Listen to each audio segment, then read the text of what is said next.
Once again, Christian greetings to all our valued listeners and viewers throughout the whole world, and more particularly to all Shepherd's Rod believers, and most especially to our beloved brothers and sisters in the United States of America. Greetings to all our brethren in Colorado, in Fiji Island, Mexico, Spain, Africa, to the United Kingdom, and to our brethren in Australia, and to the rest of the 144,000 living saints scattered abroad.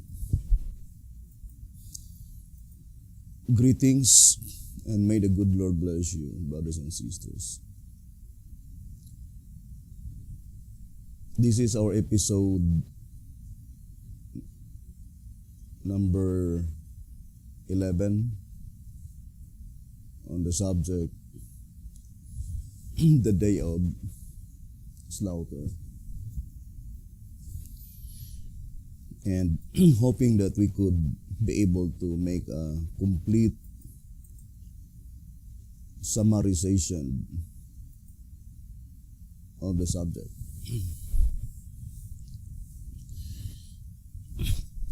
And I would like to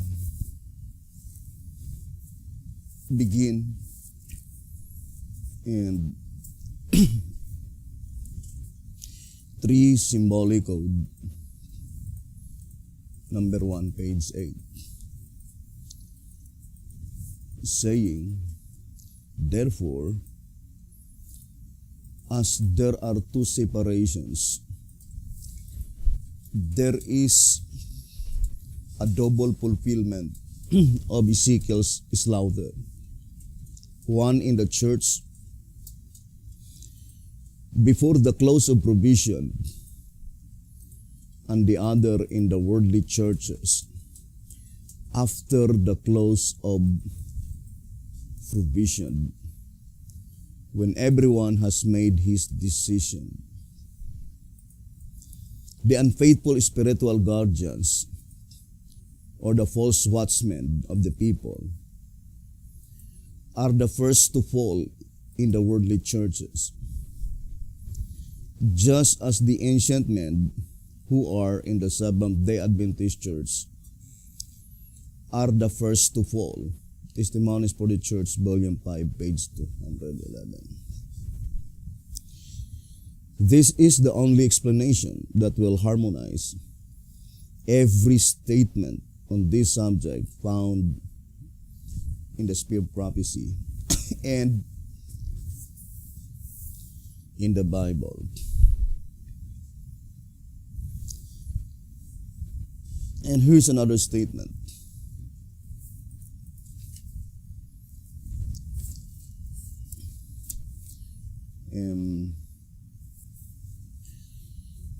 One symbolic code, number 15, page 9. One symbolic code, number 15, page 9. As both citations in the above must be correct, it proves of the loud cry. This same truth can be proved by the Bible from several different angles.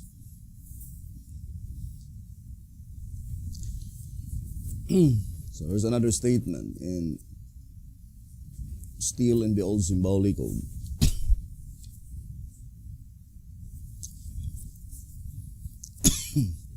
Two symbolic code, number 7 and 8, page 11. Who are the slain of the Lord? Question. Who are the slain of the Lord in the time of persecution? Are they of the heathen, of fallen Protestantism, or are they of professed Sabbath keepers? Those who are slain before the commencement of the loud cry, in fulfillment of Isaiah 66, verse 16, are professed Sabbath keepers who fail in the time of the closing work for the church to receive the seal of God. Testimonies for the Church, Volume 3, page 266. See the September Code of 1935, page 7. However, those who are slain in fulfillment of Revelation 9, verse 18, see our track Final Warning, the subject of the seven trumpets, pages 65 to 92. In the time of the loud cry, are those who come in close contact with the Church of God, and who could be either heathen or professed Christians of several characters, namely, such as those who openly war against the church, and those who pretend to believe in her teachings, but who, as those who were destroyed in the Exodus movement, are, by their sins, working against the church to weaken her lines of defense, thus endeavoring to cause her to fall helpless before her enemies. Now at this time, our main concern is the period of time.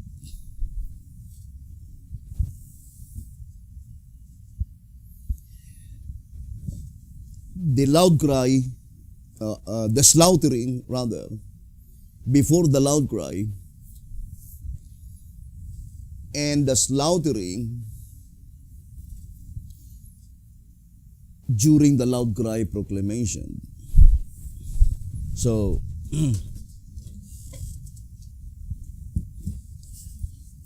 so let us make a dividing line here.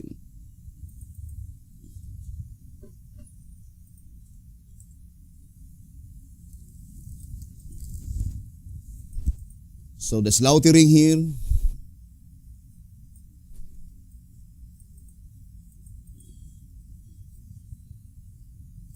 and the slaughtering.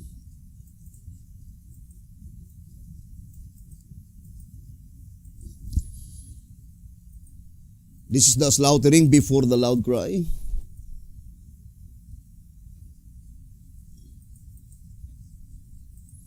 And the slaughtering in the time of the loud cry.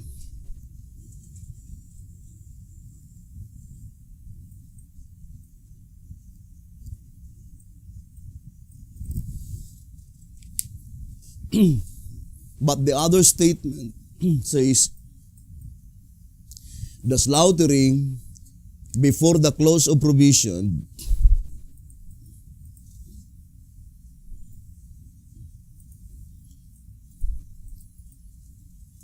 and the slaughtering after the close of provision.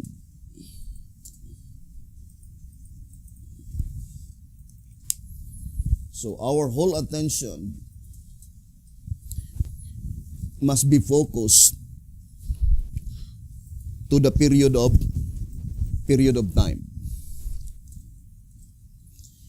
The slaughtering before the loud cry, the slaughtering in the time of the loud cry, or the slaughtering before the close of provision, and the slaughtering after the close of provision. And of course, the most important part is the slaughtering before the close of provision. And we might ask the question, who are they to be slaughtered before the close of provision? And who are they that will be slaughtered after the close of provision? The statement in 3 Symbolic Code 1, page 8 is very plain. The people that will fall on the slaughtering before the close of provision, they are the spiritual guardians of the people, and it's called the church. And those will be slain after the close of provision. They are the spiritual guardian of the worldly churches. Now, who are they, the worldly churches? Brothers and sisters, now let us read another statement.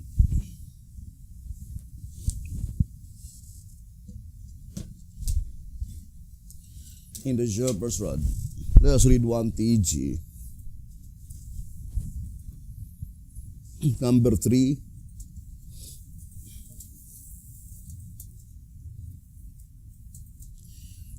One TG number 3 on page 12.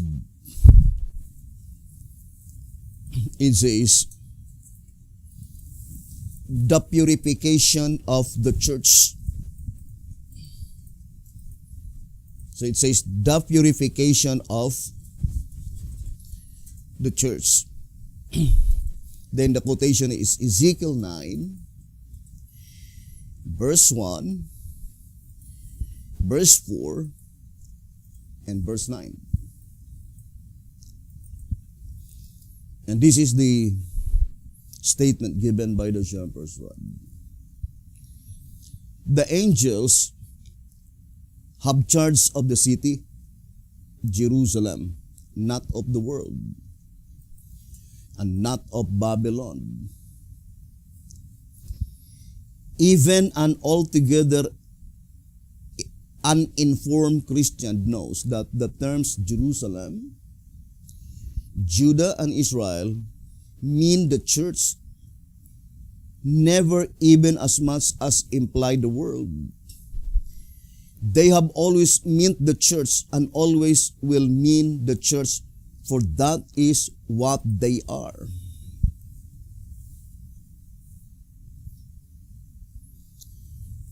Now, the question is that the statement in 3 Symbolic Code number 1, page 8,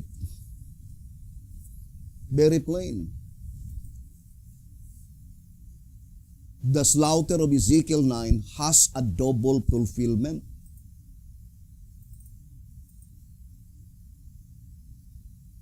And it says, first, in the church before the close of provision, and then the other in the worldly churches after the close of provision. But our understanding in 3 Symbolic Code 1, page 8, should not contradict to the statement in 1 TG 3, page 12. Or in other words, the term Jerusalem, Judah, and Israel can only be applied to the Sabbath keepers.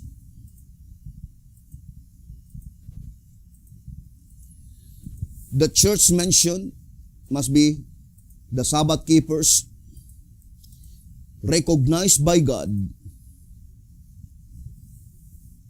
as the church.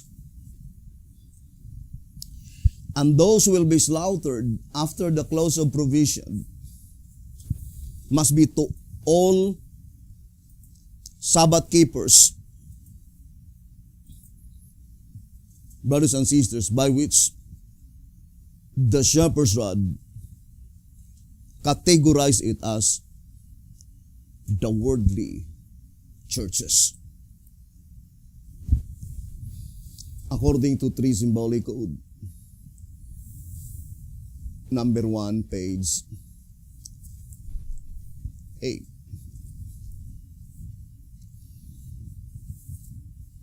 Because here in another statement in the old symbolic code, let's read the statement. 1 symbolic code, number 16, page 3.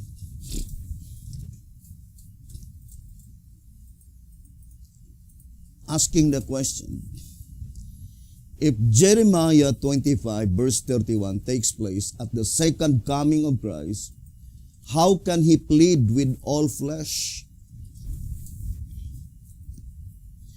This question is answered by Isaiah 66 verse 16.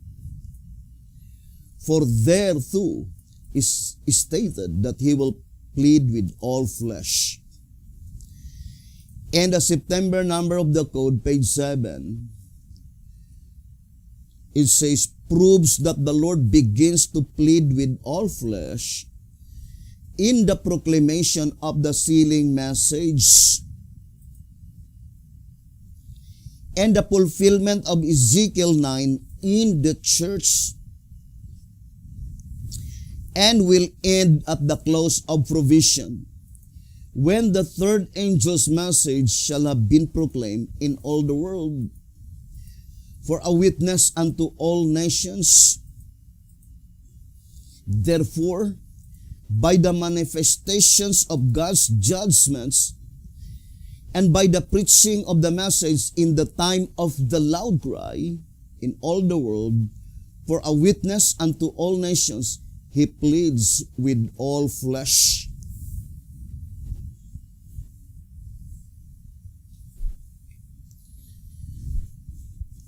I remember that statement saying, by the manifestations of God's judgments,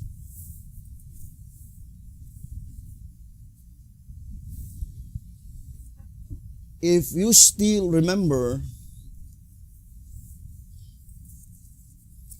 the statement in 2 Azar, page 94, saying,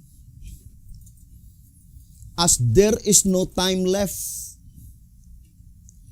for calling out a new movement, then a message of amazing light and stern rebuke through the Word of God with manifestations of divine judgments is the only remedy that can bring true conversion and reformation.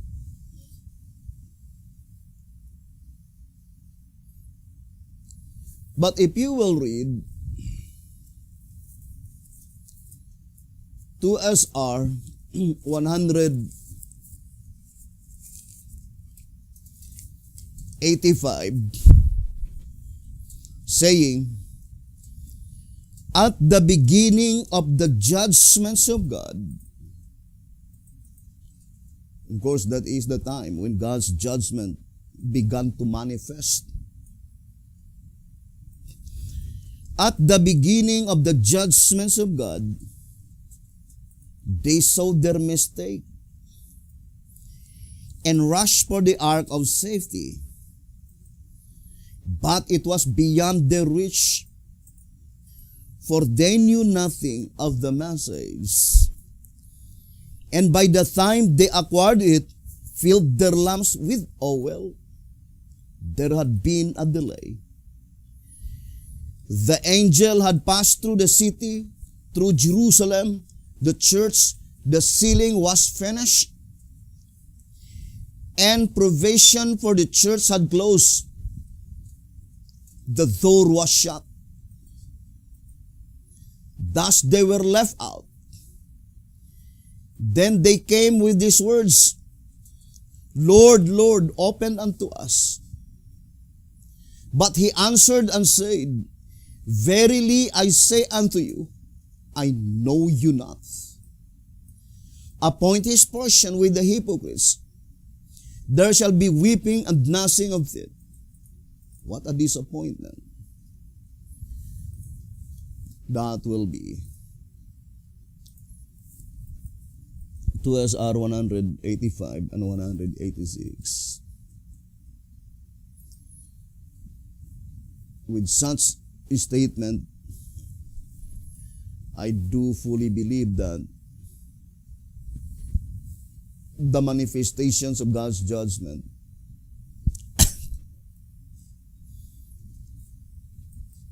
is no longer beneficial. I would like to address these words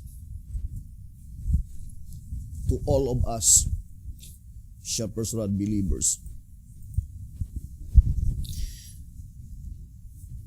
At the time when God's judgment began to manifest, and that is the time that we accept the message, that is too late. The manifestations of God's judgments, I do fully believe that is intended to other people rather than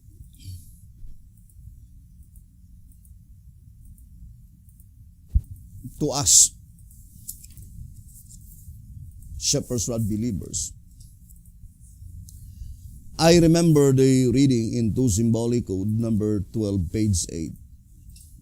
It says, sorrow to one, joy to another. 2 Symbolic Code number 12, page 8.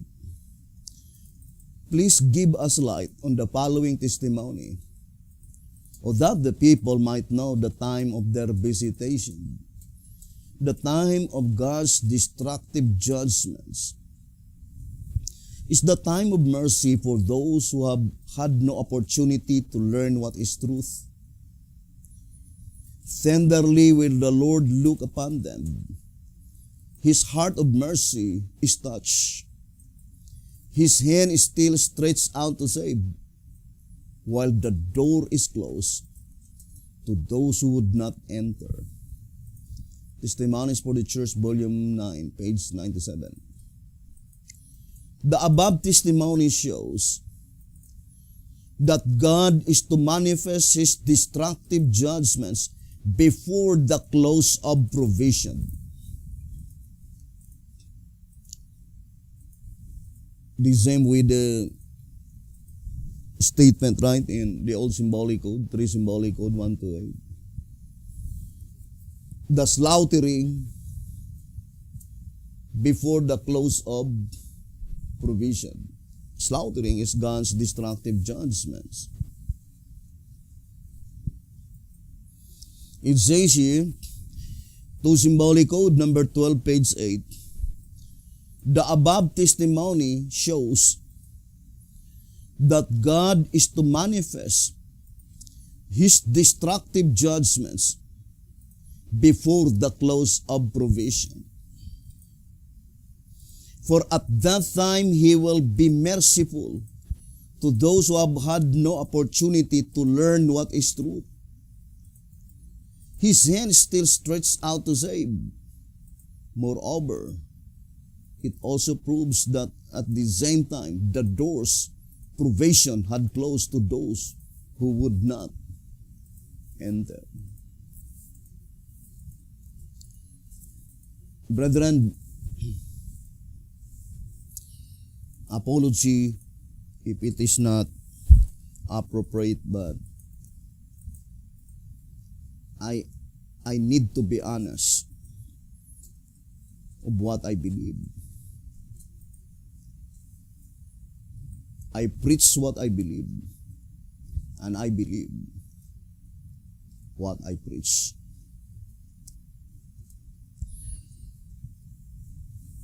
The statement in 13 Symbolic Code, 1 and 2, page 19. I would like to quote that statement. The most enlightened people will suffer first. I would like to quote that statement, that the most enlightened people will suffer first. And according to what I believe, the most enlightened people must be the Shepherd's Rod believers, the obedient. Of all the people in the world, I do fully believe that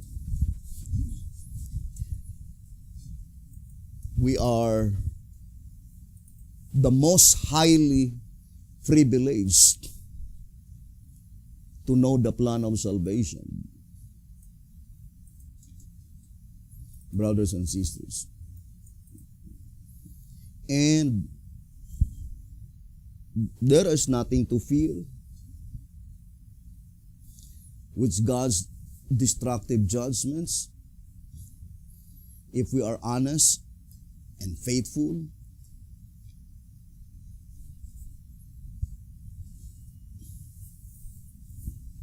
Hear the statement.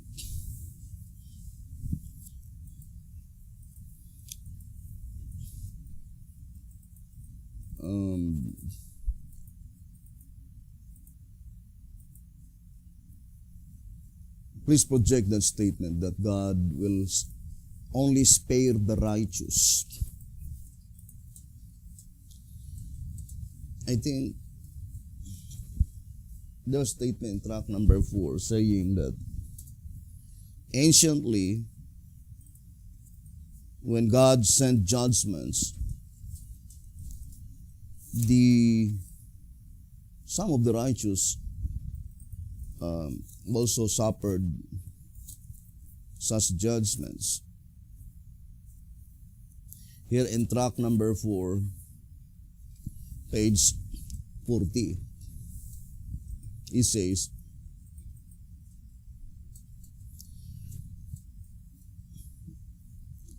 His mercy. But I would like to read a statement.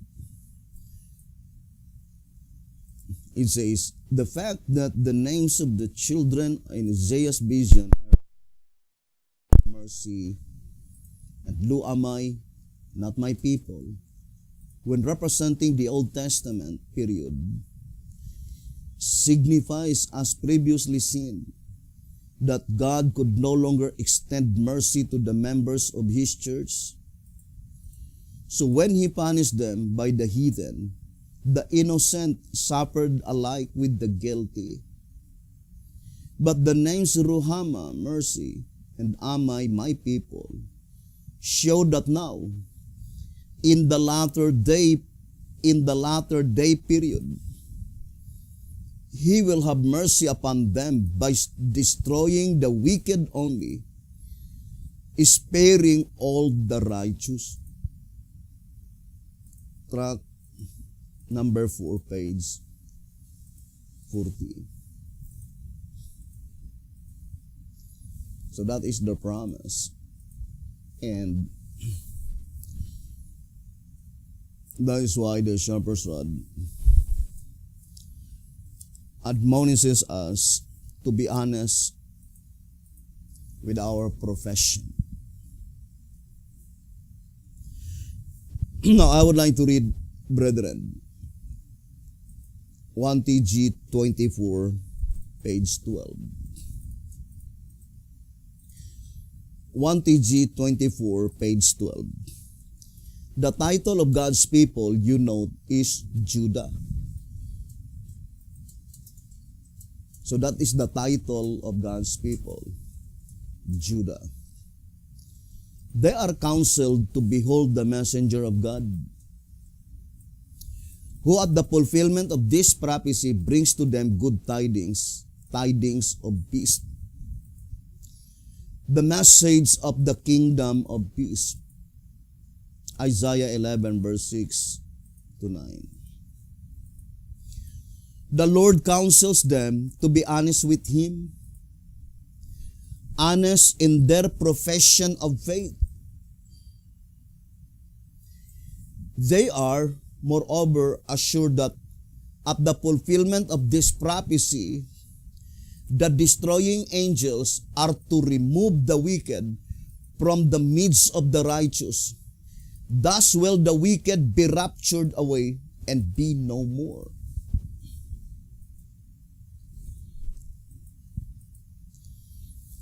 One TG 24, page 12.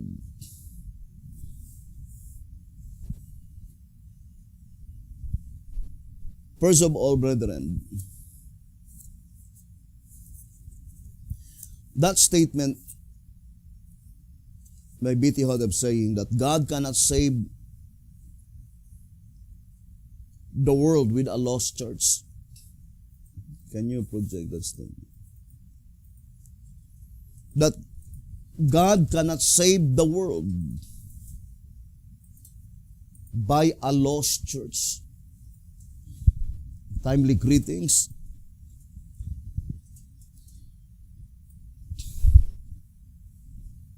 One TG 29:14. Is that the only message? Let us read the statement.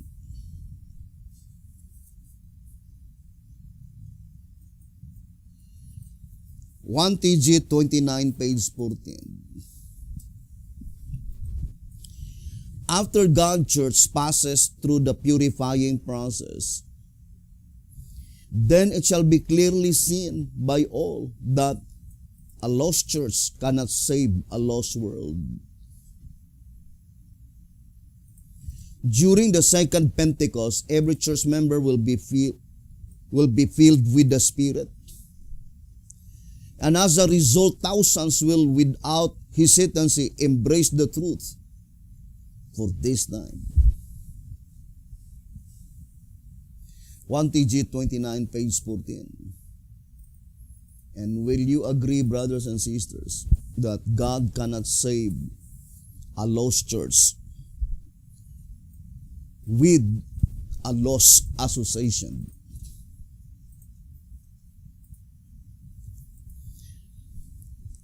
I think every one of us accept the absolute reality that all of us acknowledge and agreed that the Seventh-day Adventist Church is a lost church. But can God save a lost church with a lost association? Can our Almighty God rescue His people in the Seventh-day Adventist Church, while in reality the Davidian are divided, bickering, quarreling each other? We need to study closely the plan of salvation, brethren. Now, who are they, the church mentioned which is the title given by God, is Judah. In our days, in the days in which we are living in,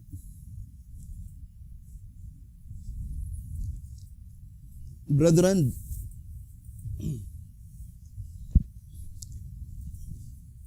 it is really beneficial to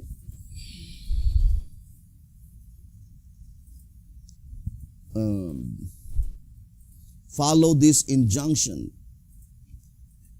given in Answerer number 1, page 10, saying, "So will you not start now to measure yourself no longer but by what you think you are or will be, but by what the Lord says you are and must be." Answerer number 1, page 10. Or in other words, let us start now to measure ourselves, we as the Bereans, no longer by what we think we are or will be, but by what the Lord says we are and must be. Answerer number 1, page 10. Or the very message must be, dear friends, let us not deceive our own selves. Testimonies for the Church, volume 1, page 190. We cannot deceive God. God knoweth our true condition. Brothers and sisters, even if you will see in the internet, in the social media, look at the Berean. Both of them, they believed that they were full-fledged Shepherd's Rod believers, but they were fighting against each other. Brothers and sisters,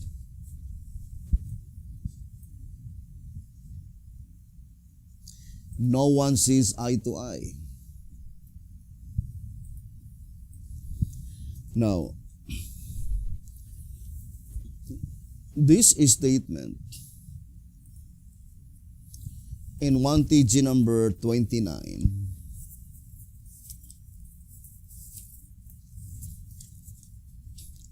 I would like to read the statement. 1 TG 29, page 9. It says,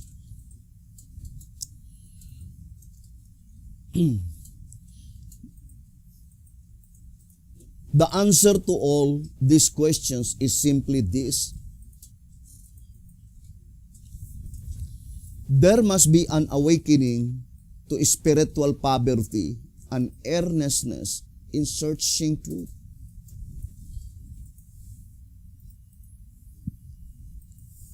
That is the greatest miracle that will ever happen with such someone completely awakened to his spiritual poverty. Spiritual poverty, brethren, can simply be understood that without the present truth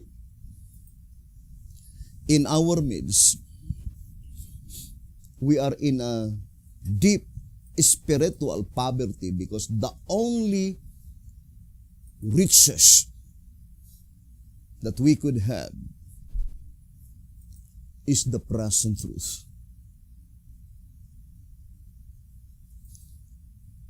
And to pretend that the present truth is in our midst is only deceiving our own selves, and we are working against our own eternal welfare.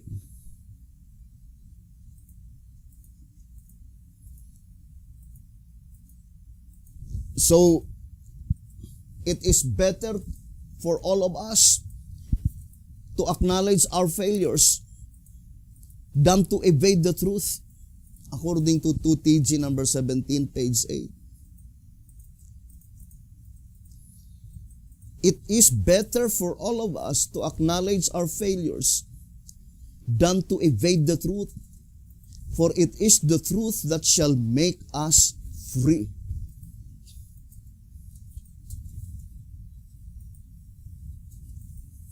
Now let us read again 1TG 29, page 9.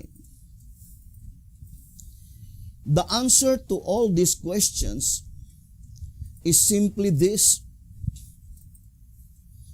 there must be an awakening to spiritual poverty and earnestness in searching truth. There must be a stop to sin.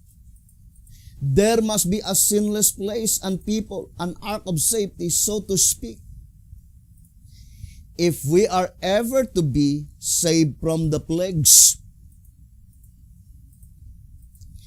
Acans too must be put away before Israel can triumph and take the land.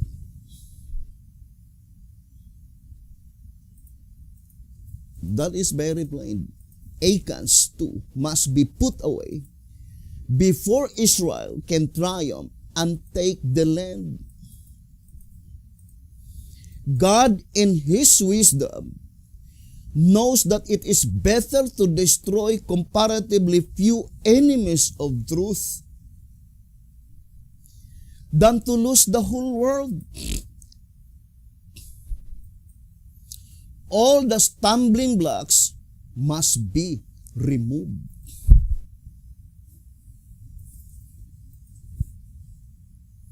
All the stumbling blocks must be removed.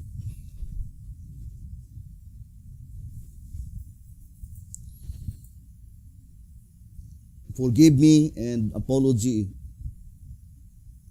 again and again, brethren, if there's something that you think that I am saying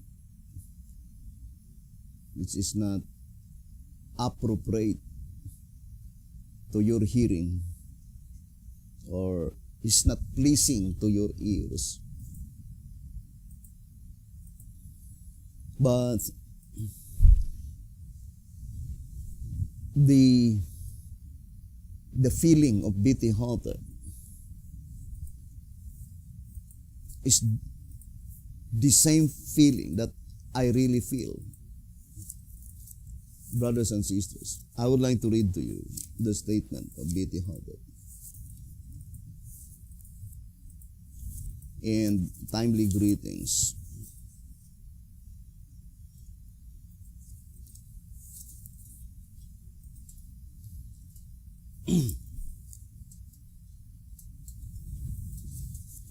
And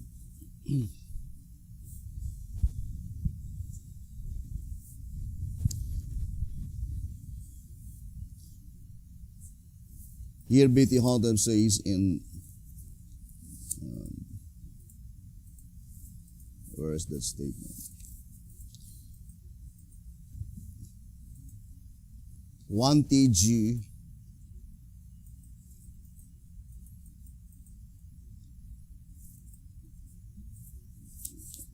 I think number 52.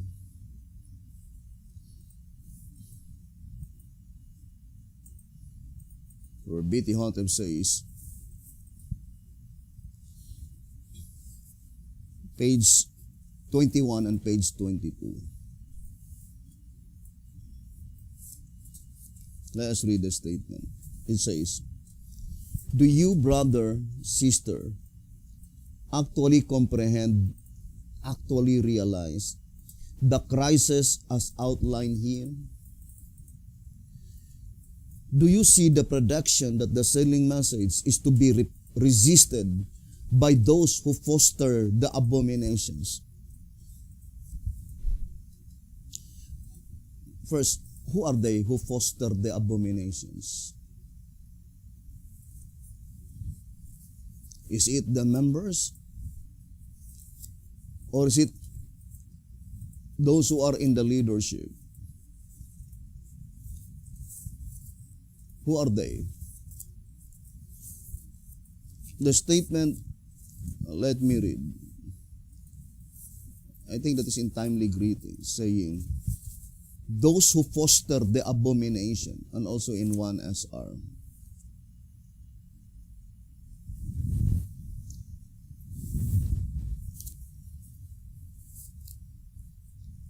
According to the Voice of Inspiration, brothers and sisters, and Timely Greetings, 1 TG, can you project that statement? Those who foster the abomination.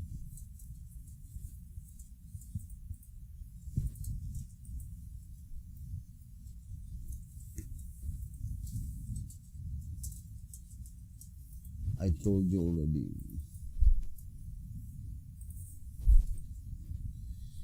Those who foster, that is in 1 TG. I would like to read in 1 SR.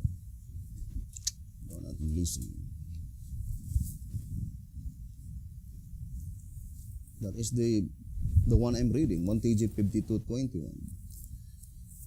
Now, I would like to read 1 SR. 219. But there's a statement, I think, in 1 TG saying, those who foster the abomination.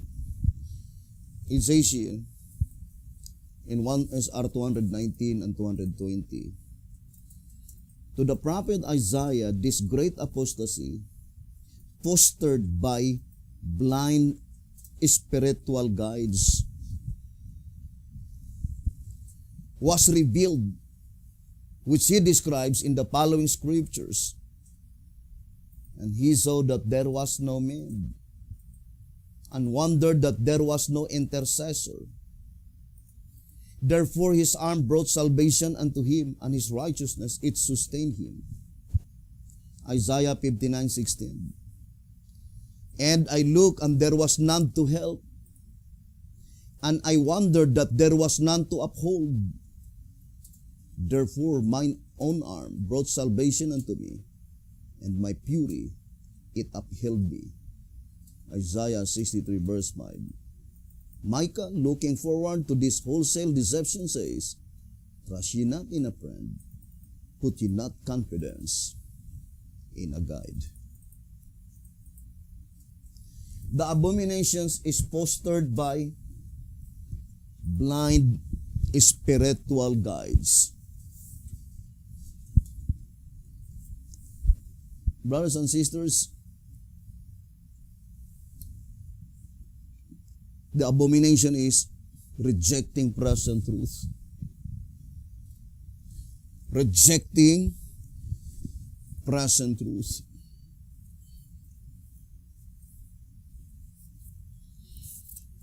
And here the Shepherd says, in 1 TG 21, page 16,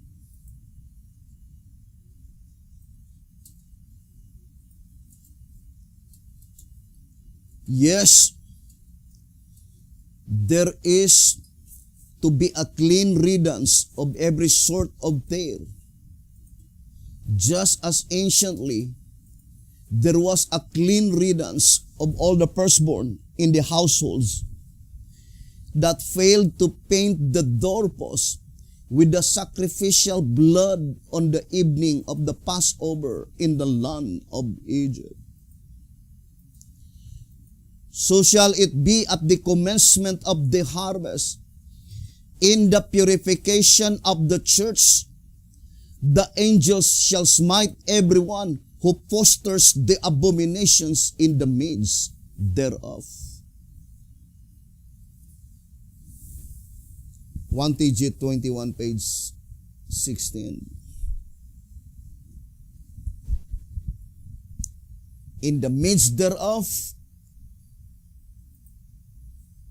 Meaning,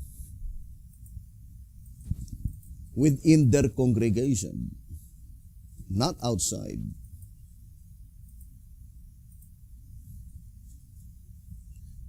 Now, I would like to read 1 TG 52, page 21 and page 22.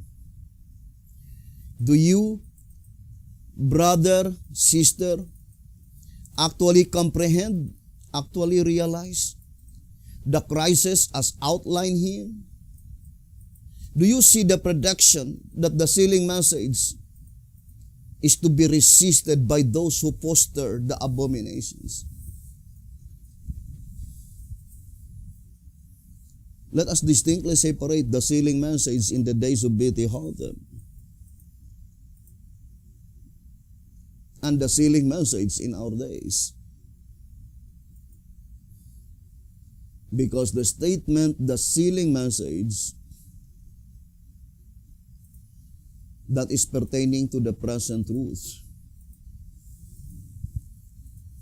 Because the saints of God in all generations are sealed with present truth. 1 SR page 28. According to these scriptures, which are plainly stated, we must conclude that the saints of God are sealed with present truth in all ages. And whatever that present truth is, that is the seal. And for sure, the present truth in the days of B.T. Hotep could no longer be the present truth in our days. And it is the last and the final outpouring of present truth, as is stated in answerer number 1, page 90, that must be the present truth under the seventh seal. The present truth in the last generation of men. And it was predicted beforehand that the present truth will be rejected by the leadership. There is no such occurrence in the history in the past that the leadership accepted the message of present truth. Brothers and sisters, there is no such an incident. The same with the statement in track number 2 on page 31. It says, especially has this been so with the ministry by whom he has been able to lead entire churches astray. And always some of the members who have refused to follow the leadership of men in the place of that of Christ have been cast out. Indeed, whenever God has sent a message to His church, the ministry, instead of standing by the messenger and helping get the message to the people, has fought against it, standing almost as a unit in its way, so that it cannot reach the people.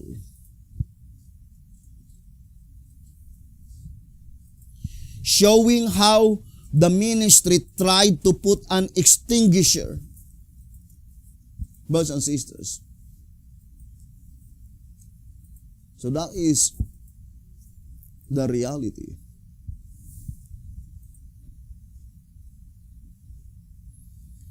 So the statement, I would like to read again. 1 TG 52, page 21. Do you see the prediction that the selling message is to be resisted by those who foster the abominations? What is the abominations?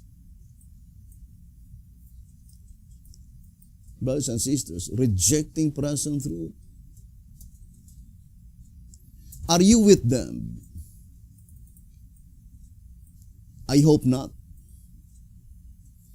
Is there then any question that if the brethren are left ignorant of this cleansing work that God is about to do among His people, Isaiah, if they be left ignorant of it, will they not fall in the general destruction of the wicked represented by the work of the 5 men beating with slaughter weapons? Obviously, all the sinners in the church will perish in this slaughter of the wicked, be they men, women, or children. Parents who continue to serve the devil will have their little ones with them in hell.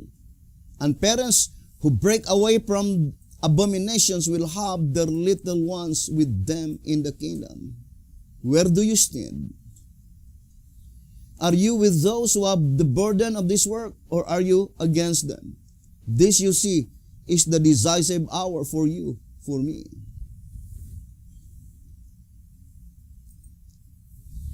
Brethren, in the days of B.T. Hotep, it was especially addressed to the Seventh-day Adventist Church ministry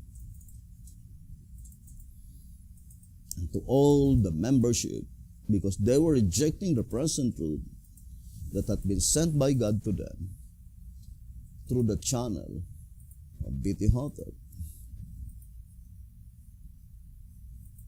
But the Bidian today, brothers and sisters, the same situation with the Seventh-day Adventist Church. Whatever negative statement in the writings of Sister White, the Seventh-day Adventist Church will say, no, it is applied to the world and not to the Seventh-day Adventist Church. The same with the Davidian today.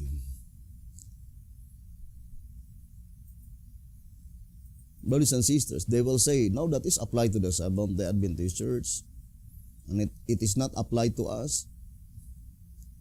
The Davidian. Brethren, it is high time now to study closely the Shepherd's Rod publications. There is no dispute to the fact that in the days of B.T. Hotep, it was applied to the Seventh-day Adventist Church. But without any doubts, in reality, the entire Shepherd's Rod publications is directly applied first to us Shepherd's Rod believers.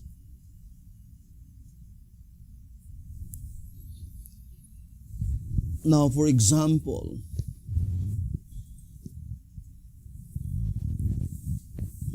here in 1 TG number 22, 1 TG 22, page 24, it says, the meek of the earth are those who have brought the Lord's judgments, who have proclaimed the message of the great and dreadful day of the Lord. They are His people, His church. Now, I would like to read again 1 TG 22, page 24. It says, the meek of the earth are those who have brought the Lord's judgments, who have proclaimed the message of the great and dreadful day of the Lord. They are His people, His church. Who are they that proclaim the message of the great and dreadful day of the Lord?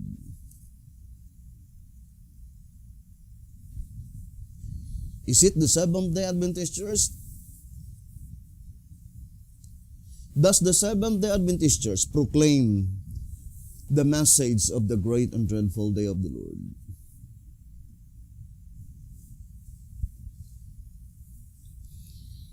Now here in the General Conference Special, page 39, it says,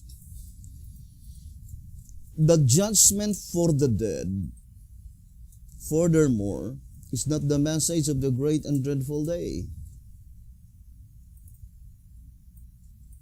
That is very plain. The judgment for the dead, furthermore, is not the message of the great and dreadful day. It does not even touch on the prophecies of the great and dreadful day of the Lord. General Conference Special, page 39. The message that was entrusted by God to the Seventh-day Adventist Church is only the message of the judgment that pertains to the dead. In the Shepherd's Rod says, the message of the judgment that pertains to the dead is not the message of the great and dreadful day of the Lord. As a matter of fact, it does not even touch the message of the great and dreadful day of the Lord. Now, tell me, who are they, these people, by which they proclaim the message of the great and dreadful day of the Lord? Are not the Davidian? Of course they are. They are the Davidian. The only people under the sun who proclaim the message of the great and dreadful day of the Lord.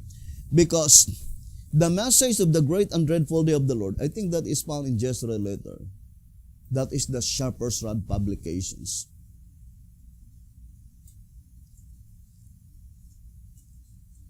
The entire Shepherd's Rod publications deal the subject, the great and dreadful day of the Lord.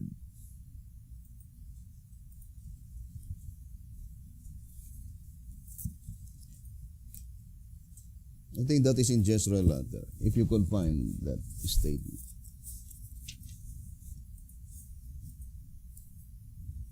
That is the message of the Shepherd's Rod publications, brothers and sisters.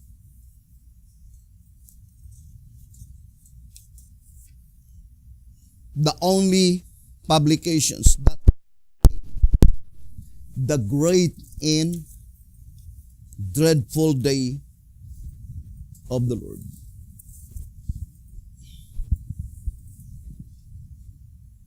Now, I would like to read again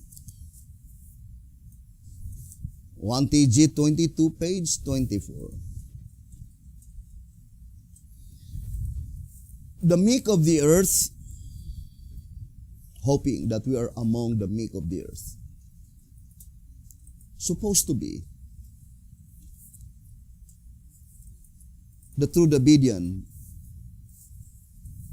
must be among the meek of the earth.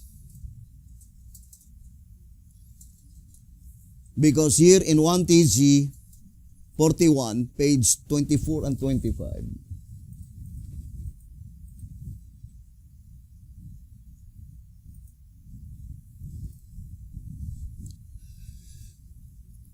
One TG 41, page 24 and 25. It says, moreover, He was anointed to preach to the meek. 1 TG 41, page 24 and 25. Moreover, he was anointed to preach to the meek, to those who are not self-sufficient, not high-minded, but humble and teachable. The other class could not be taught.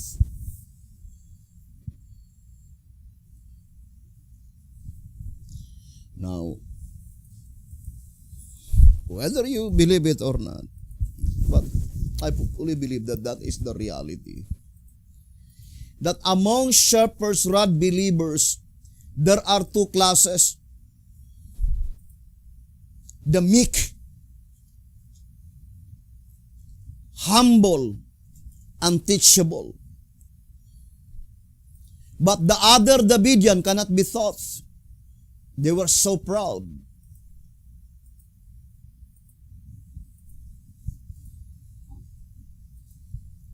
Whether you believe it or not, it is the Word of God who declared it, that the last section of the Laodiceans is in a worse condition. In 2SR page 93 and page 94, it says, since the history of the church is such,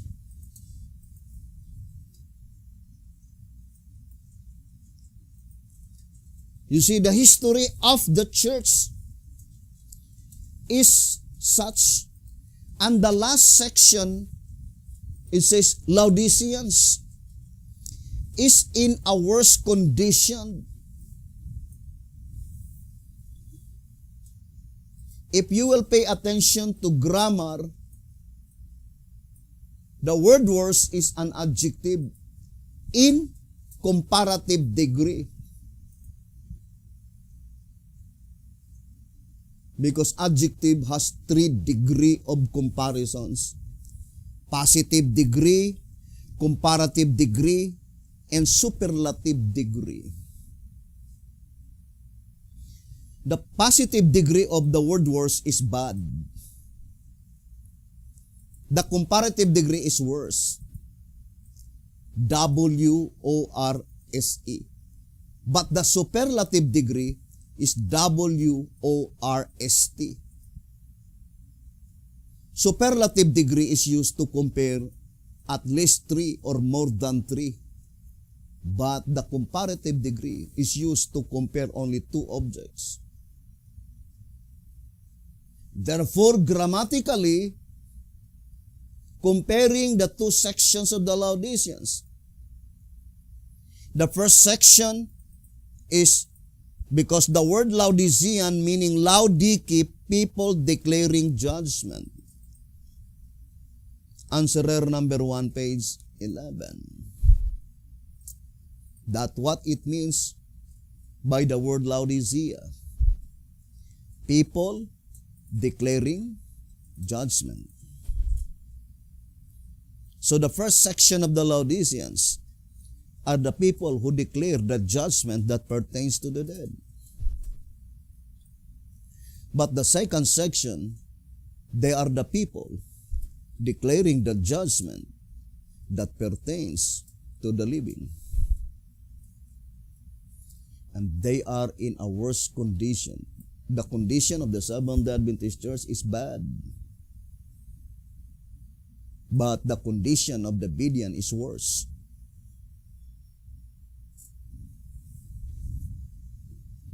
According to the Word of God. And to all the Bidians, this is the admonition. According to 1 TG 22, page 26, it says, moreover, in these verses, 2 truths stand out clearly. Number 1, that in vain the Jews seek to establish themselves in the promised land. Let us apply this statement. in our days. Soon, World War II will be resumed on its final blow.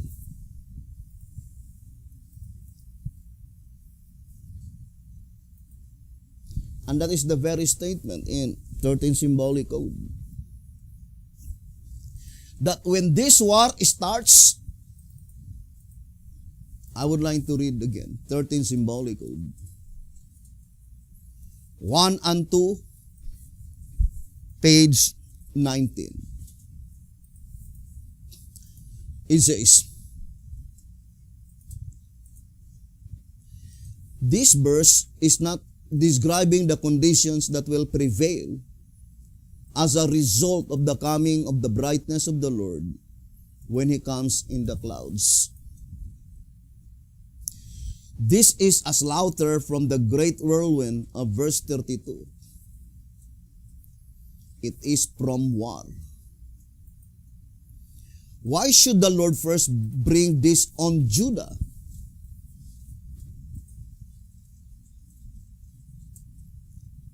Remember, who are they? The Judah mentioned here. The Midian might say, that is the Seventh-day Adventist Church. Then what tribe is the Davidian? Because there are 12 tribes. Ponder deeply, brethren. Now, it says, why should the Lord first bring this on Judah and Jerusalem and then to the nations? Because they have the greatest light. Who have the greatest light? Seventh-day Adventist Church or the Davidian? The Seventh-day Adventist Church, what they had is only the writings of Sister White. But with the Davidian, we have the writings of Sister White. We have the writings of B.T. Hotep.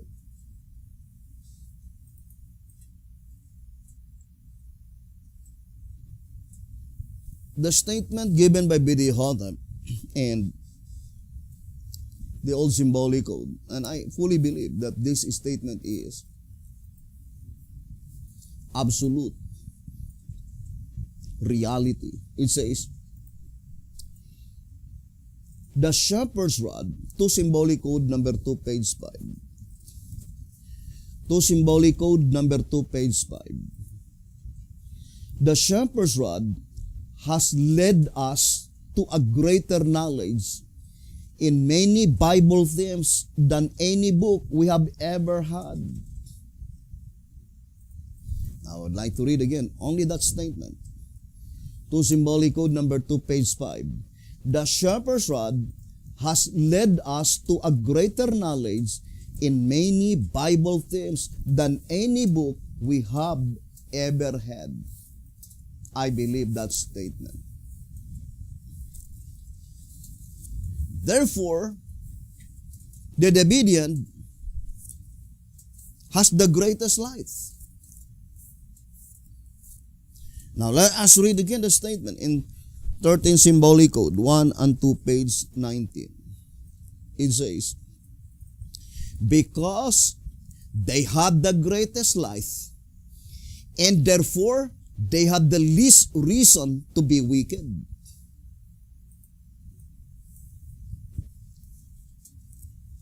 If you are living in the days of Jesus Christ, would you think in your finite observation, you will say that the scribes and Pharisees were wicked? Let us go to the reality. If we are living in the days of Jesus Christ and our judgment will be based on what we observe, on our finite observation, you think you would say that the scribes and Pharisees are wicked?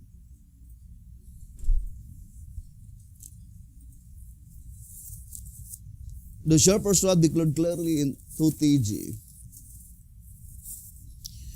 41, page 8, it says, the world has never seen a more religious group, nor a more praying and pious people than were the priests, scribes, and Pharisees in Christ's day.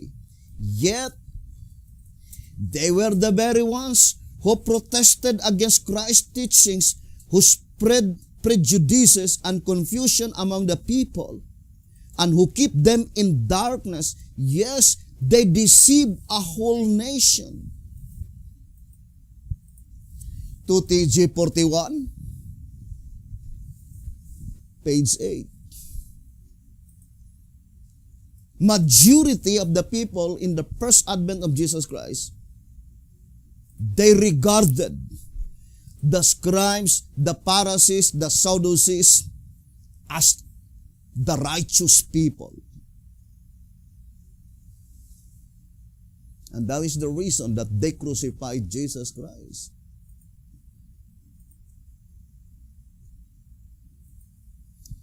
And I remember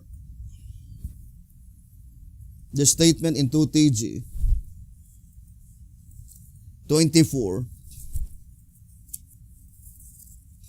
on page,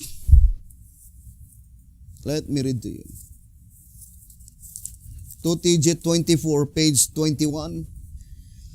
Laodiceanism today, I would like to apply the word today in our days, year 2020.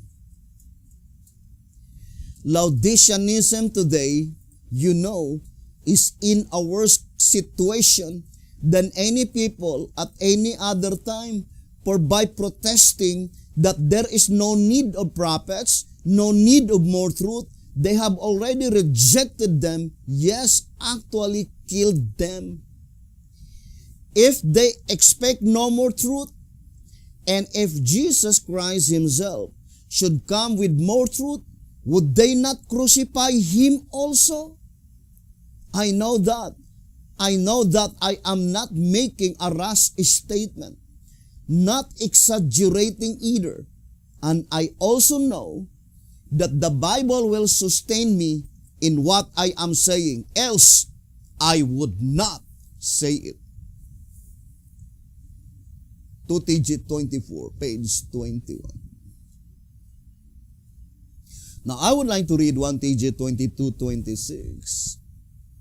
It says, moreover, in these verses, two truths stand out clearly. Number one, that in vain the Jews seek to establish themselves in the promised land. Let us apply that occurrence in our days. Number two, that we who are bearing the message of the great and dreadful day of the Lord, who are they bearing the message of the great and dreadful day of the Lord? Seventh-day Adventist Church. Brethren, be honest, be sincere.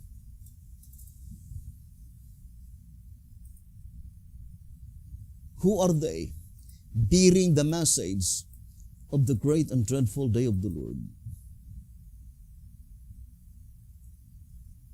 You cannot read a single citation in the Shepherd's Rod that the Seventh-day Adventist Church, they were bearing the message of the great and dreadful day of the Lord. The only message that was entrusted by God to the Seventh-day Adventist Church is the judgment that pertains to the dead. And the Shepherd's Rod says, it does not even touch the message of the great and dreadful day of the Lord. The General Conference Special, page 39. Now let us read again the statement here in 1TG 22, page 26. It says, that we, I would like to say, brothers and sisters, that we, the obedient, who are bearing the message of the great and dreadful day of the Lord, are counseled to seek meekness and righteousness. What does it mean by meekness? Humble and teachable.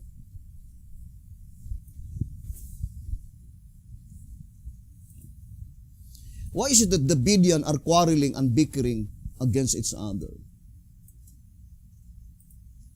That situation, brethren, will never be happen if all the Midians are humble. Because the only thing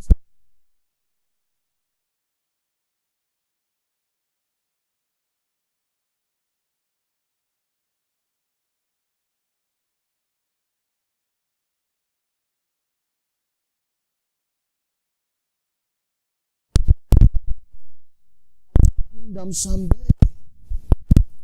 Let us help each other rather than fighting against each other. You believe the shepherd's rod? I believe the shepherd's rod. Then for what reason that we will fight against each other?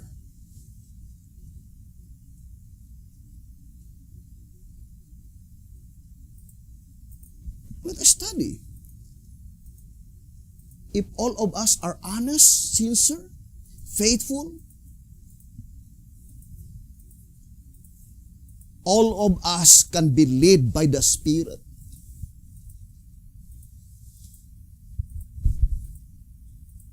Brothers and sisters, because that is the prayer of Jesus, that all of us will be united into one truth. I remember the statement in the Great Controversy, 379. It says, if God's professed people would receive the light as it shines upon them from His Word, they would reach the unity for which Christ prayed, that which the apostle describes, the unity of the Spirit in the bond of peace. There is, he says, one body and one Spirit, even as ye are called in one hope of your calling, one Lord, one faith, one baptism. Ephesians 4 verse 3 to 5.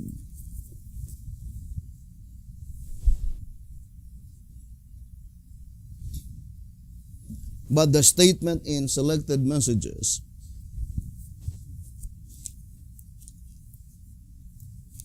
on page 37,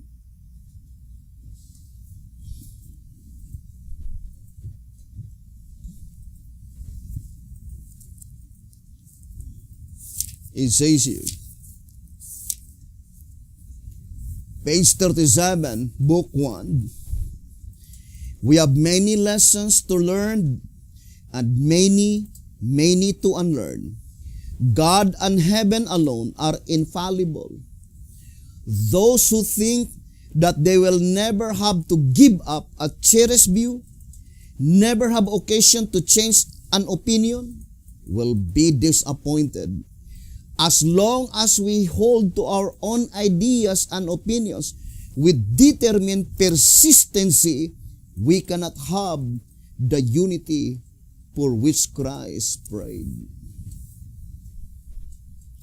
1 SM page 37. Now let's go back again to the reading in 1 TG 22 page 26. It says here, 1 TG number 22 page 26.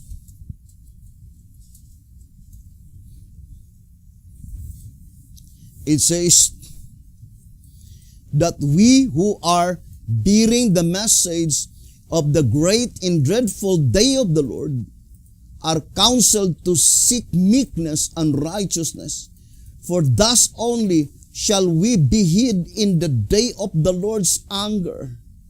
That is, merely bare knowledge of the message will not save us. there should be corresponding deeds with it.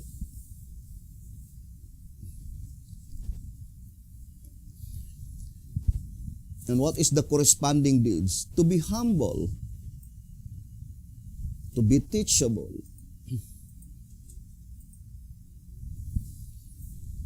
Brethren, whether you believe it or not,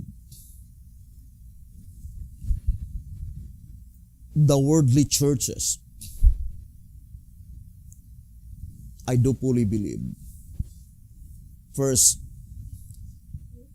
referred to the Seventh-day Adventist Church. They are worldly. And I do fully believe that the title Judah, which is God's church at this present time, we, the Davidian, the most enlightened people, brothers and sisters, we are the most enlightened people. And the Voice of Inspiration says that when this war starts, I would like to read 13 Symbolic Code 1 and 2, page 19. Then when this war starts in the time of the deliverance of God's people, the most enlightened people will suffer first. I do fully believe that the Davidian is the most enlightened people rather than the Seventh-day Adventist Church. If all the Davidian are righteous, then nothing to fear.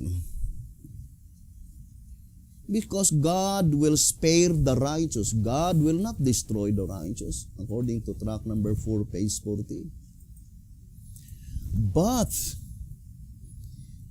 brothers and sisters, if we pretentiously believe that we are, while in the sight of God, we are not, we are only deceiving our own selves.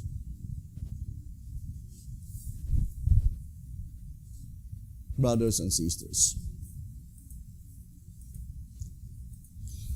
Now, let us focus our attention to 1 TG 24.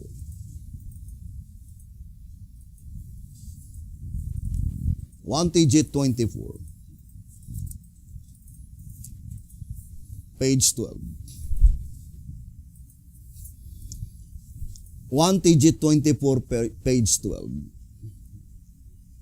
This message is addressed, I would like to say, this message is addressed to all the meek. And if you are among the meek of the earth, who are they, the meek? Those who proclaim the message of the great and dreadful day of the Lord.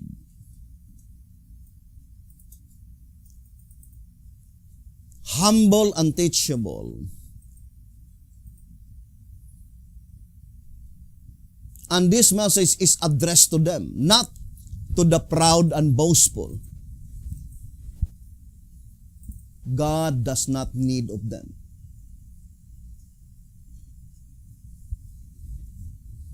Now hear the statement given in 1 TG 24, page 12. The Lord counsels them to be honest with Him, honest in their profession of faith. Since we profess to be the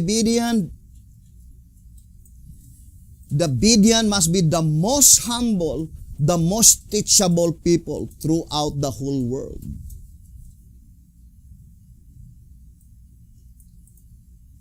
The same statement in Ministry of Healing, 147, that the reformers must be the most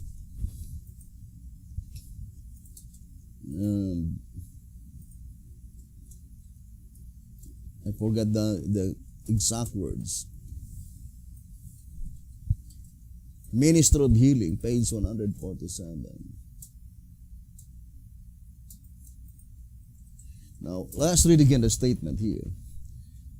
So, of all the people in the world, reformers should be the most unselfish, the most kind, and the most courteous. The most kind. And thank God that in my own life, God had given me the chance to change my life. Because without the message of the present truth, it might be that I am the most selfish, the most unkind, and the most uncourteous. And I really regret those days in my past experiences. Brothers and sisters, when I see myself, the same with other people today, speaking negative things, evil things to other organizations, which is not the Spirit of Christ. The only things that I could say from this day onwards is to proclaim the message of present truth, with one aim and desire that through this message, the message of present truth, we all the obedience can prepare our lives with the impending judgment, impending doom.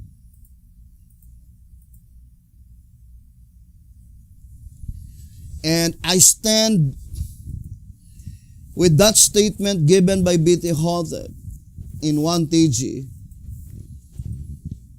420, 1 TG number 4, page 20. So looking at it from this angle, we were not much better than the best of the Laodiceans. What makes the difference between us and them is that the light has illuminated our path, but it has not as yet reached them. The credit then for what advancement we may have made in this revival and reformation effort is not ours, but God's. To God be the glory.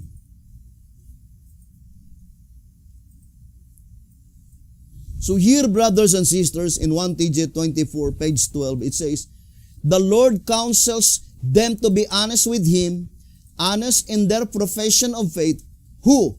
Those people called by God in the title Judah.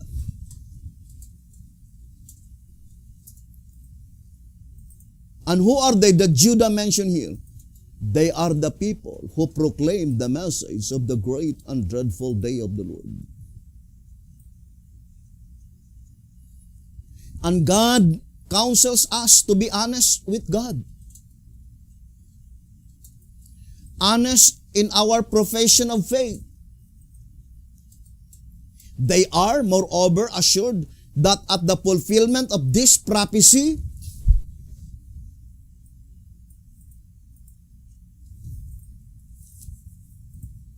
what prophecy, brothers and sisters? The prophecy of Nahum, chapter 1, verse 12, 13, and 15. But the book of Nahum is predicting World War II.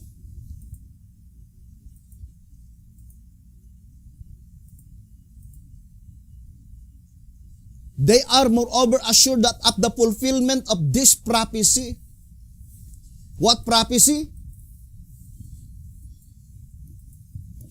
World War II.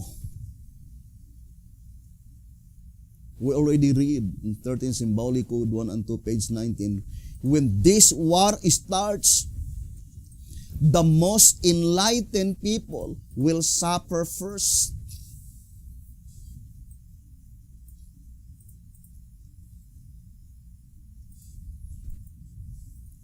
What is the admonition given by God? To behold God's messenger.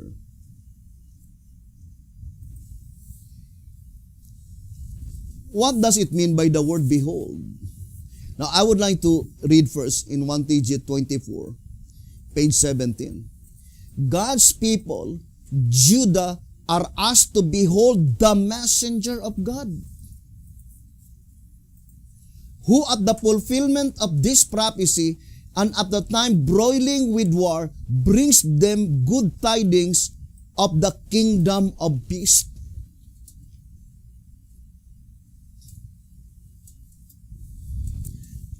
And B.T. Hotep declared clearly in 1 TG 47:18, the word behold, 1 TG 47:18, the word behold calls attention to something that can be seen. The word behold indicates something that can be seen. That is the statement, 1 TG 47, page 18. But it did not say, behold the face of the messenger, but behold the feet of him.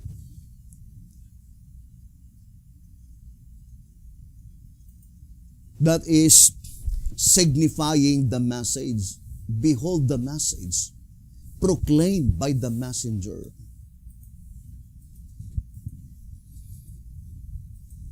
In track 14, on page 21, it says, and beholding him, track 14, page 21, and beholding him, they shall accept his message and know the truth, and the truth shall make them free and shall save them from being spewed out of his mouth. Revelation 3 verse 16.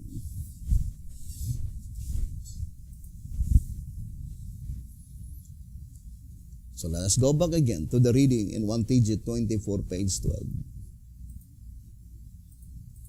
They are, moreover, assured that at the time of the fulfillment of this prophecy, the destroying angels are to remove the wicked from the midst of the righteous. Thus will the wicked be raptured away and be no more.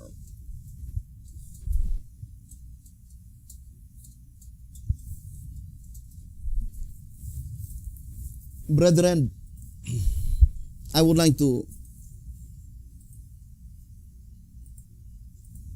read that statement in track number 3, page 65, saying, Christ's illustrations are perfect. When Jesus Christ illustrates something, that illustration must be perfect. It says here in track number 3, page 65, so it must be with the spiritual harvest, which otherwise could not be illustrated by the literal. Do not regard lightly the wisdom of God. His illustrations are perfect. Track number 3, page 65. God's illustrations are perfect.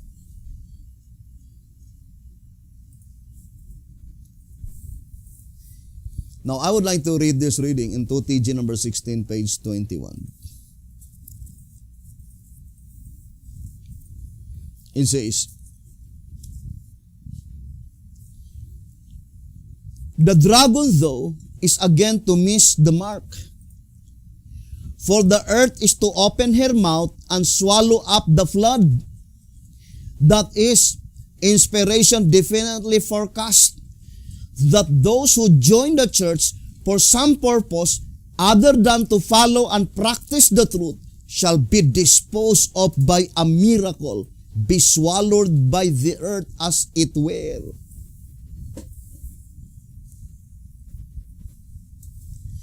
TG number 16, page 21. Now, since Christ's illustrations are perfect, the example given by the shepherd's rod is in the days of Moses. In 2TG 24. On pages 24 and page 25. So let us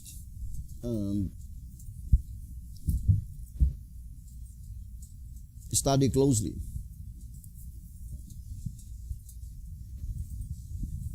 The illustration given, because Christ's illustrations are perfect according to the voice of inspiration. So let us read, brothers and sisters. It says, this flood against which the ever-living church is struggling to make headway is, we are told, to be swallowed by the earth. It is to be done away with as well. The self-appointed prophets in Moses' day, namely Korah, Dathan, and Abiram. Princes of the assembly, famous in the congregation, men of renown.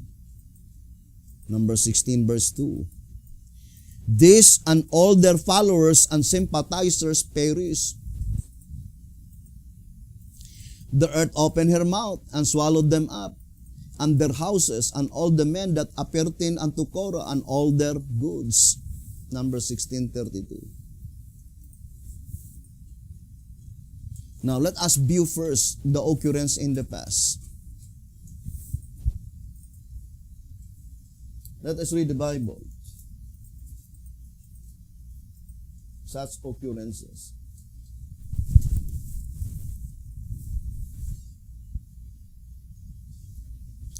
Numbers 16.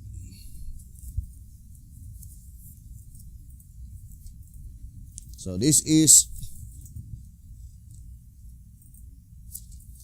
Number 16, verse 21.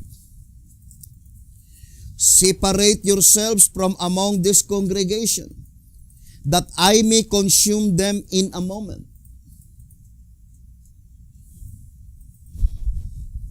So, let us read closely. It says, separate yourselves from among this congregation, that I may consume them in a moment. Verse 26.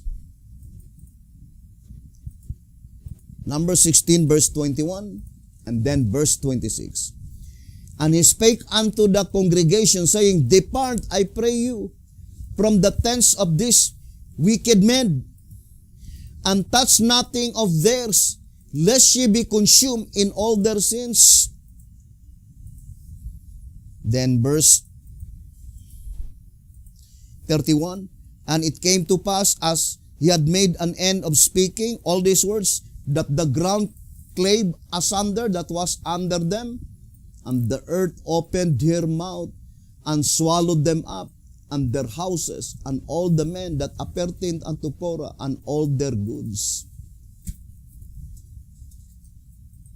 So the occurrences is that before that event been occurred, that the earth opened her mouth, there is a message first. Separate yourselves from among this congregation. Depart from this congregation.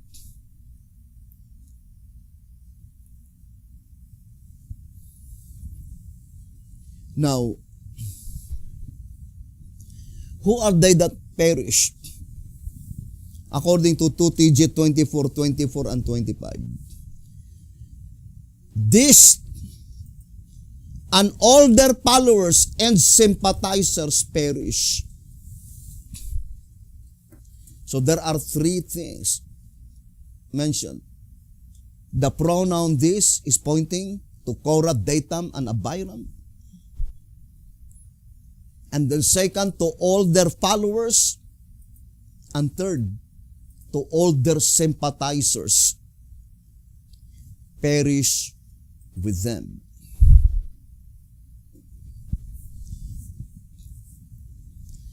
Now the shepherd's rod made it so plain that those who joined the movement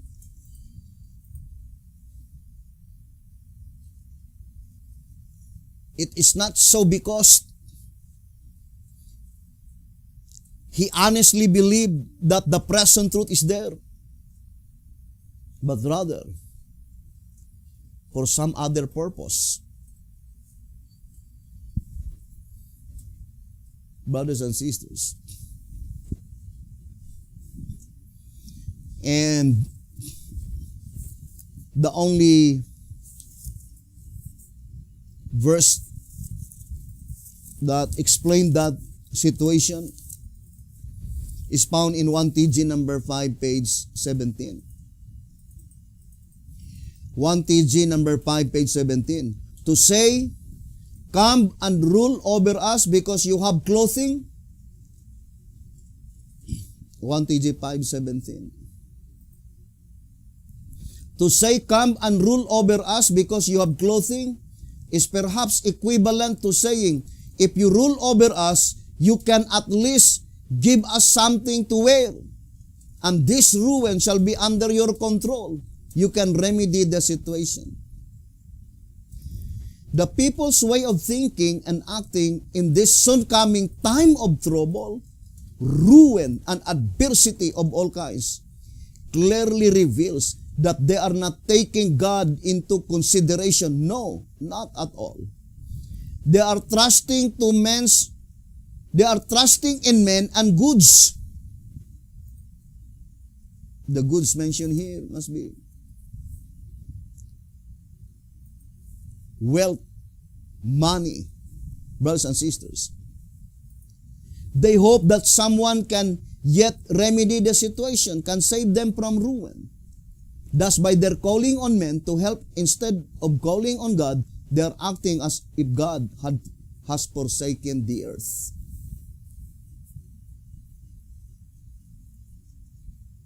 Now, let's go back again to the statement in 1 TG 24, page 12. Thus will the wicked be raptured away and be no more. Who are they, the wicked, to be raptured away and be no more? The illustration is given in the occurrence in the days of Moses. The earth opened her mouth, and they were buried alive at the bottom or under the ground. And they had been raptured.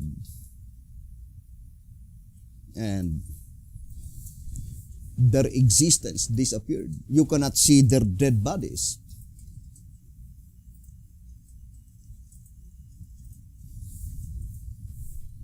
It is quite different with the fulfillment of Ezekiel chapter 9, saying, defile the house. Ezekiel chapter 9. Let us read.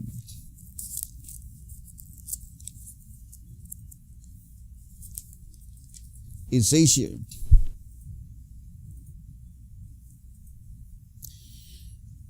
verse 6 and 7, slay utterly old and young, both maids and little children, and women, but come not near any man upon whom is the mark, and begin at my sanctuary.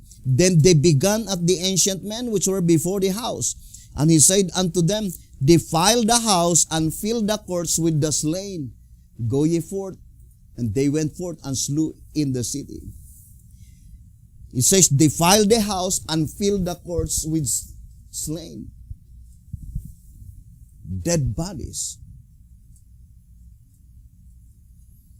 But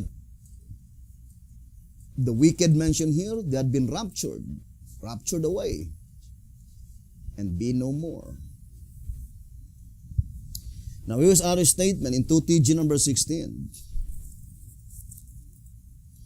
Page 20, 2TG 41, page 21.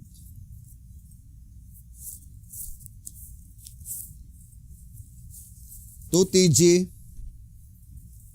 41, page 21. It says, Isaiah 8 verse 15, and many among them shall stumble and fall and be broken and be snared and be taken.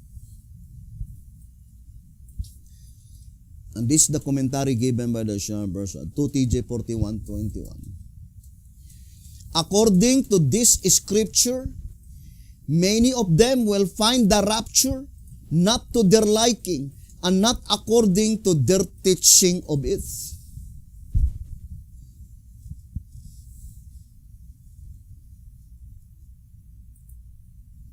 Now, I would like to read 11 symbolic code number 12.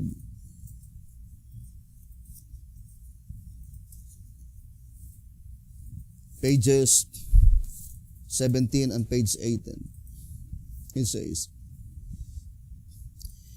you cannot say that the judgment we are reading about in Matthew 25 is the judgment which is to take place during the millennium, because his people are not then among the nations. There is positively no escaping the conclusion that it takes place in the time of the judgment for the living. Now let's focus our attention to this statement.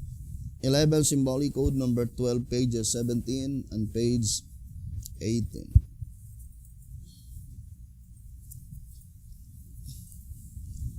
Let's read again the statement. You cannot say, 11 symbolic code number 12, 17 and 18. You cannot say that the judgment we are reading about in Matthew 25 is the judgment which is to take place during the millennium, because his people are not then among the nations. There is positively no escaping the conclusion that it takes place in the time of the judgment for the living. Remember the statement. In the time of the judgment for the living, when both the righteous and wicked are commingled on the earth. So during the judgment for the living, the righteous and the wicked are still commingled on the earth. Of course, that is in the church.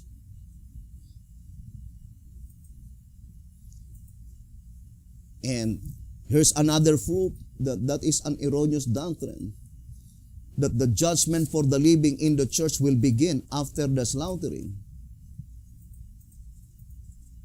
Are we saying that there are still wicked after the slaughtering? So the angels failed to perform the task given by God unto them, to slay all the wicked. To repeat again, let us distinctly separate the commencement of the judgment for the living in the world, the second fruits, and the judgment for the living in the church, the first harvest, the first section of the harvest. So the judgment for the living takes place when both the righteous and the wicked are commingled on the earth, since moreover, this work of separation goes on among the people themselves. It is clear that it is not a work to be done in heaven, but it is a work to be done on the earth. Then it says, then shall two be in the field, the one shall be taken and the other left. Two women shall be grinding at the mill, the one shall be taken and the other left. Matthew 24 verse 40 and 41. Some call that the rapture, but it is quite different than what they think it is.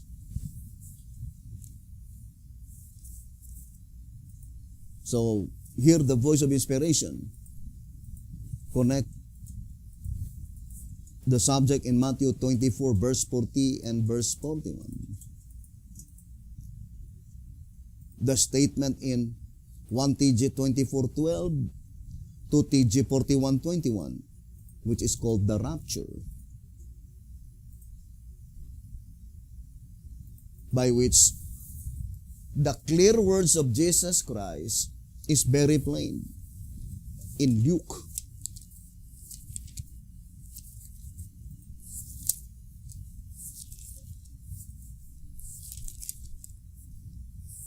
Luke 17. On verse 34. I'll tell you in that night, remember, in that night, pointing to one specific night. I tell you in that night, there shall be two men in one bed. The one shall be taken and the other shall be left. Two women shall be grinding together. The one shall be taken and the other left. Two men shall be in the field. The one shall be taken and the other left. And they answered and said unto him, Where, Lord? And he said unto them, Wheresoever the body is, thither will the eagles be gathered together. So this is the fulfillment of the statement that the wicked will be raptured and be no more.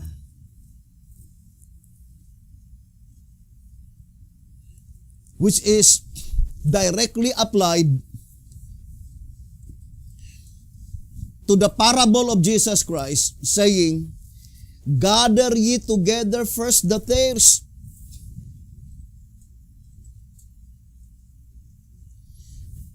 Matthew 13 verse 30. Let both grow together until the harvest. And in the time of harvest, I will say to the reapers, Gather ye together first the tares, and bind them in bundles to burn them, but gather the wheat into my barn. So this parable is plainly telling that there must be a specific place by which the wicked are raptured and brought into that place, but not to their own liking of what they teach. Apology. That statement is applied to the Davidian. It can't be applied to the Seventh-day Adventist Church, because the Seventh-day Adventist Church never teach that they will be raptured and be brought into Mount Zion. Only Davidian teaches. But yes, they will be raptured.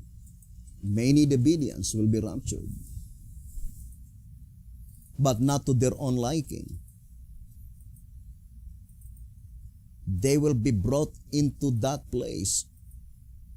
Nobody knows where is that place. But Jesus Christ is very clear. The eagles mentioned there, they are the vultures eating their dead carcasses.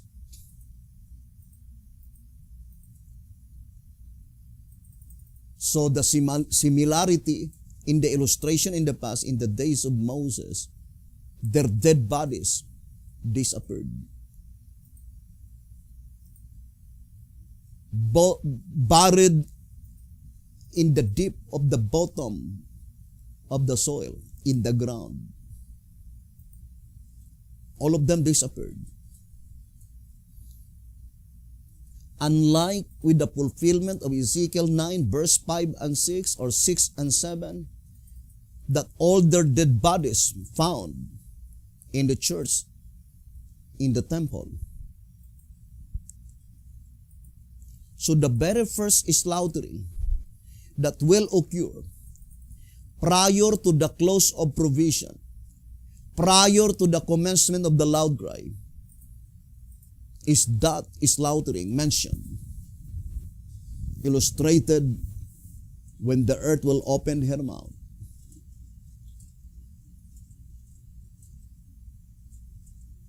Illustrated in the parable of Jesus Christ, that they will be raptured and be no more.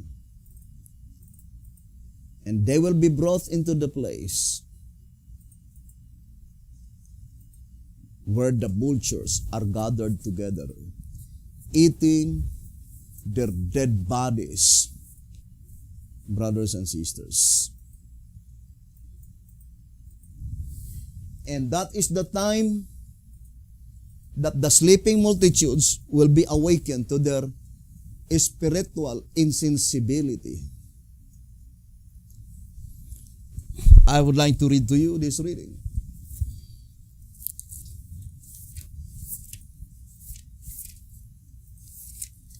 It says here,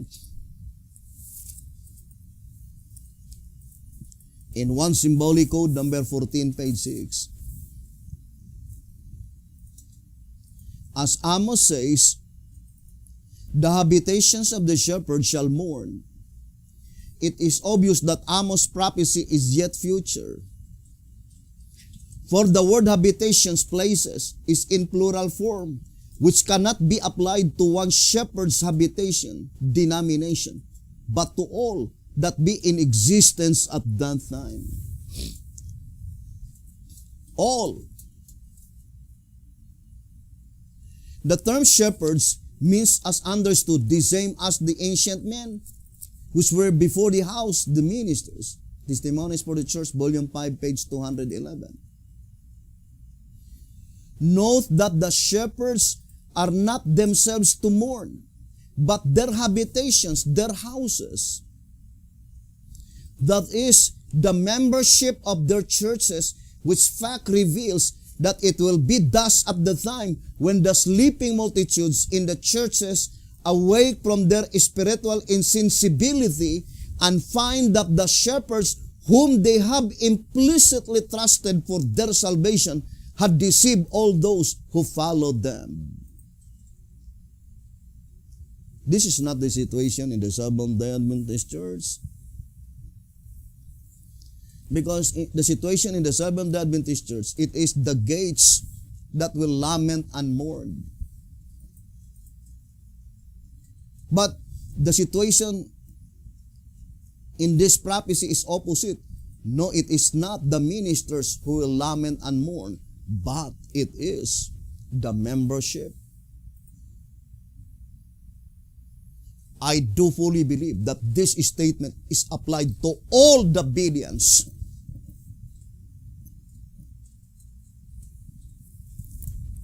Let me read to you. In symbolic code, by which it says, the gates shall lament and mourn. Can you project that statement? Is it 11 symbolic code? Let us read the statement. That it is the gates that shall lament and mourn. 12 symbolic code, number 7, page 30.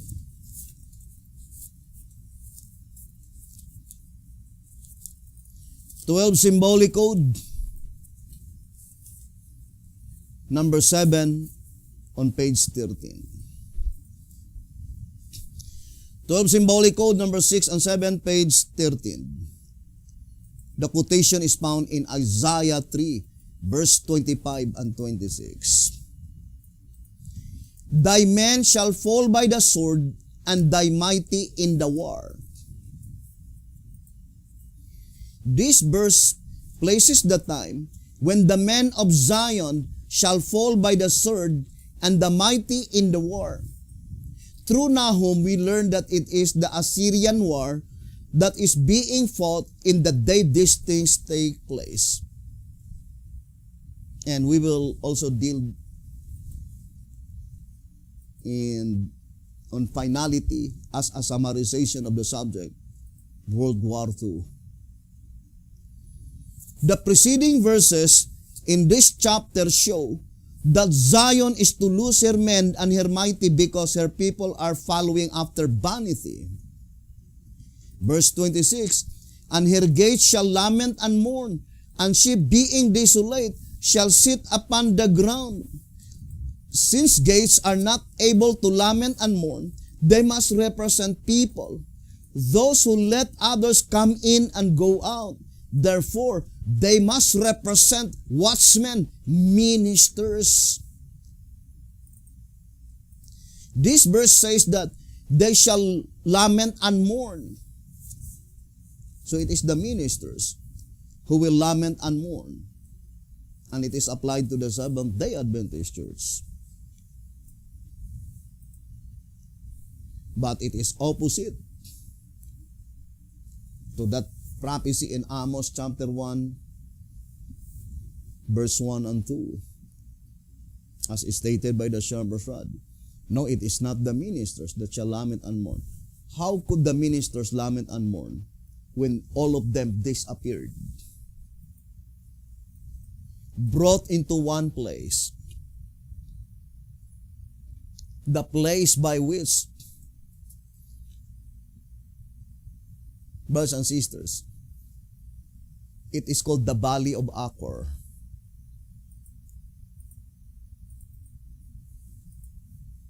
And in that place, eagles shall gather together, eating their dead bodies, their dead carcasses. And at that time, all the membership of their churches shall lament and mourn. But it is too late. Brethren, we will continue this subject and we will show to you how God graciously revealed unto us, graciously placed in our hands all this information, not to us alone, but to all the meek of the earth, to all the humble and teachable, to all the 144,000 living saints scattered abroad. This message is especially directed to all of you. May the good Lord bless you and have a beautiful, wonderful evening.